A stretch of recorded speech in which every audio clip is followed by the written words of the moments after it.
before I start waffling about the story and the characters and all that shit, allow me to discuss the visual and auditory excellence of the show. I cannot commend the animation style quality of this show enough. It's not just the fluidity and the impact of sword slashes or the blunt impact, but the actual choreography of the fight scenes too. Everything is clear, you can see everything that's going on, which, because you have to manually draw and showcase every frame that is happening, sometimes in anime or animation in general, combat scenes can just be reduced to either stiff or formless scrapping.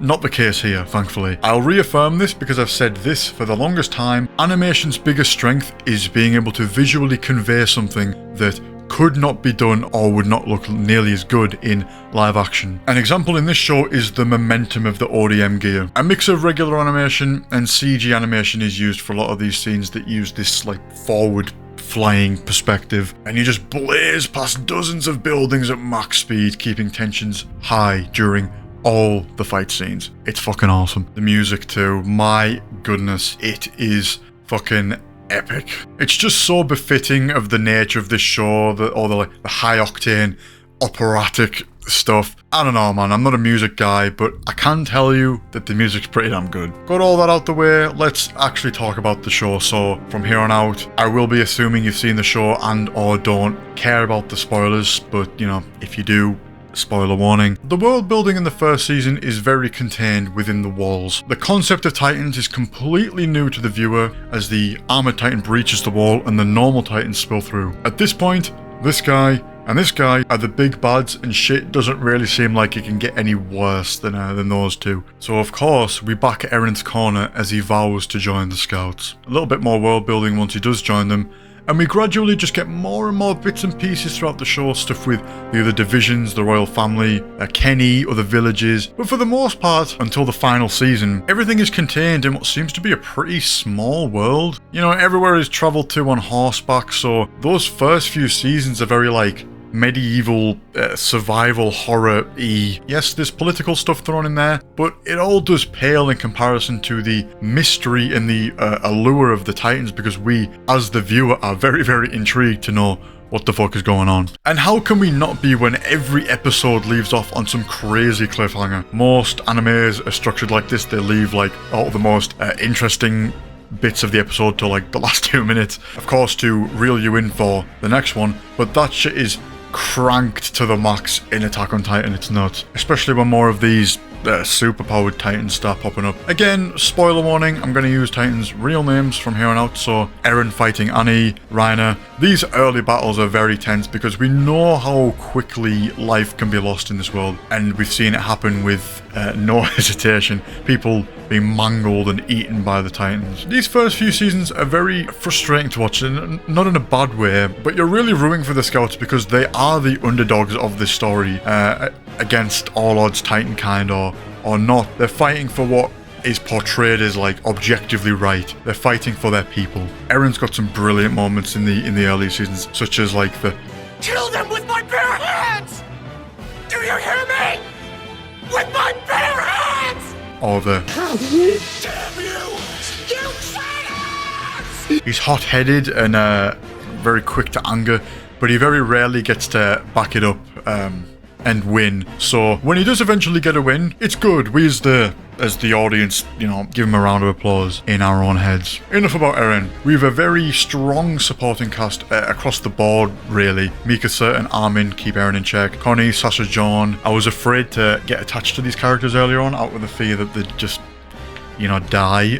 Reiner, Bertolt, Annie, they all turn out to be the Malian infiltrators, but I still couldn't help but like them because I'd grown to like them before the reveal, which is clearly an intention of the show. Like moral ambiguity is a constant recurring theme, especially at the end. Erwin, Levi, and Hanji are strong leader roles, especially Erwin. Gotta love the speech he gives before they march on the Beast Titan. Teetering towards the last season, we get a huge bump in our knowledge of this world, the backstory of Grisha and Zeke, the Elden and Malian wars / rivalries, all of which reflect a lot of our own history, internment camps, the cycles of hatred and prejudice. We learn Reiner's motives and see his regret. We're introduced to a few new characters.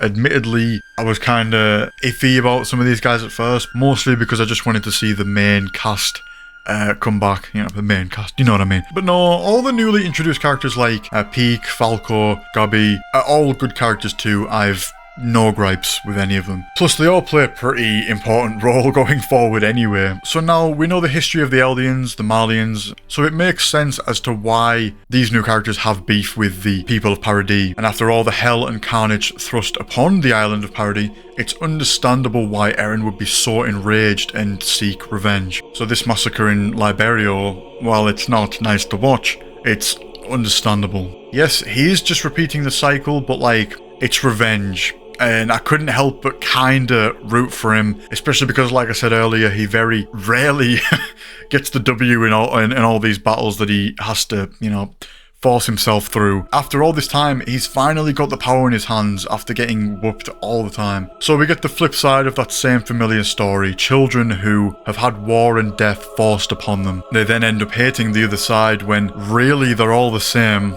That's all well and good, feeds back to the themes that tie to our own history, ideas of nationalism, war in general, propaganda. Eren forms the Jaegerists, partially overthrows Paradis' government, starts the rumbling, fooling Zeke. And to the audience, it's all very confusing.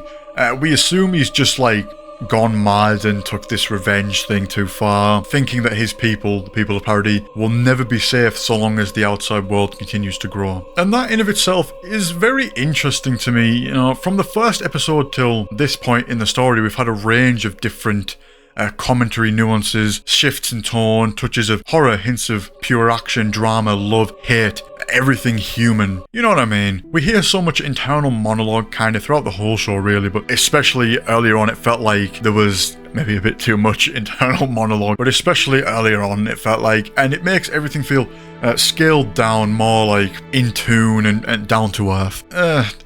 Look, point being, until this point, everything is grounded in reality. Kinda. It is enough to the point where it's not distracting. We get just the right amount of mystery and clarity to keep our attention for the inevitable explanation. And then we start getting into time travel and basically God, I guess. Look, it's not bad, but a lot of this doesn't really make a lot of sense. Eren persuading Grisha to kill the royal family. Eren being able to travel through time at all without it fucking everything up or creating a bunch of alternate timelines. Here's why it doesn't really bother me as much as it maybe should. Because it's magic. If it was all scientific and the time travel didn't make sense, it would irk me more.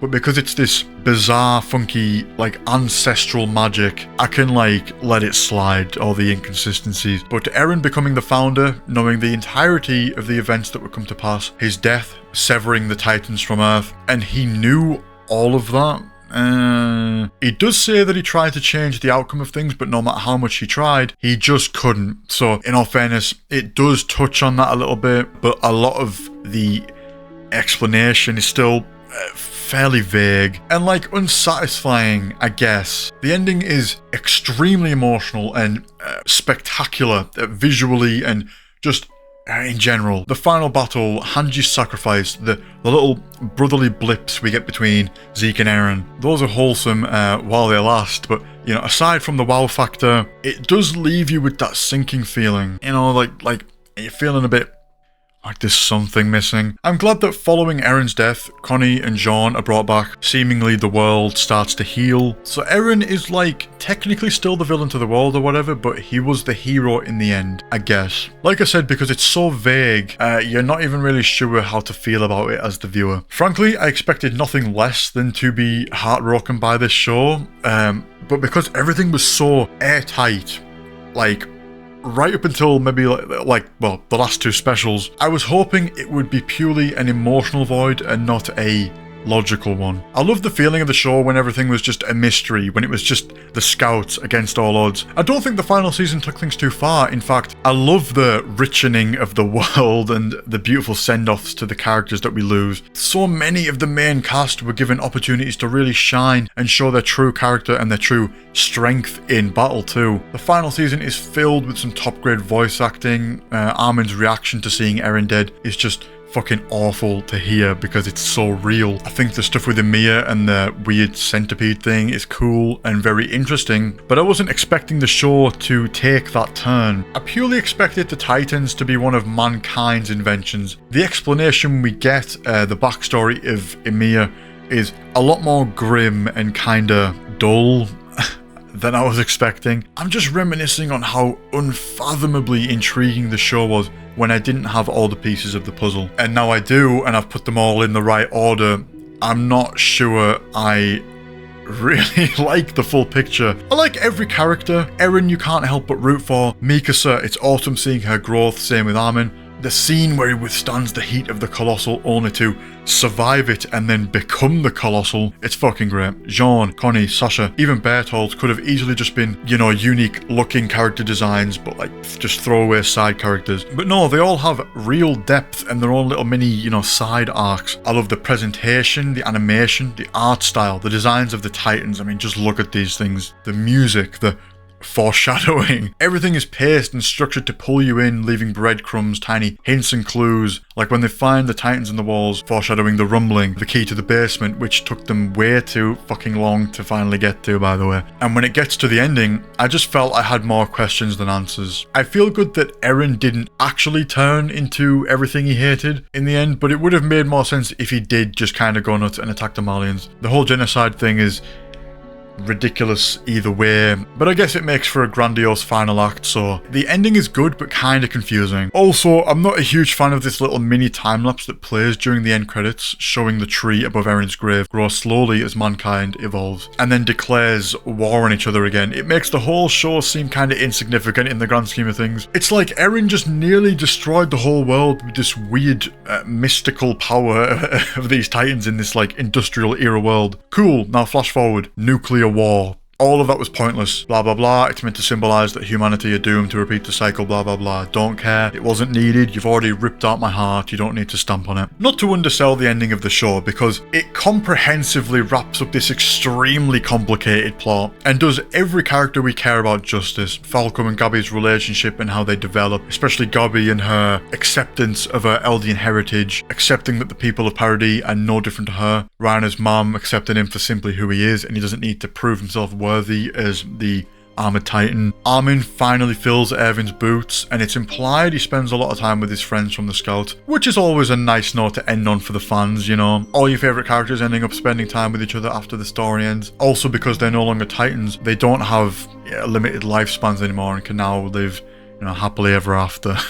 Mikasa is separate from everyone else, but this little interaction with the bird tugging on her scarf, the one that Eren gave her, is the perfect ending for her character given the events that lead up to this point. Eren, the tragic hero. There is a lot of foreshadowing, even from the very first episode we see him dreaming about events to come. It seems this was always the plan from the start. It's a very heavy story with big reveals, lots of twists and turns, and it will take a toll on you if you're the kind to get heavily invested in stuff. But it's a journey worth taking, and I'm so glad that I finally got around to watching the show. There's a lot of moving parts, and I think for the most part the show ended with grace. It was just a little bit it doesn't really matter. The positives far outweigh the negatives. Like I said, every character is given a conclusive arc. Every storyline for the most part comes to a satisfying close, whether the explanation be outlandish or not.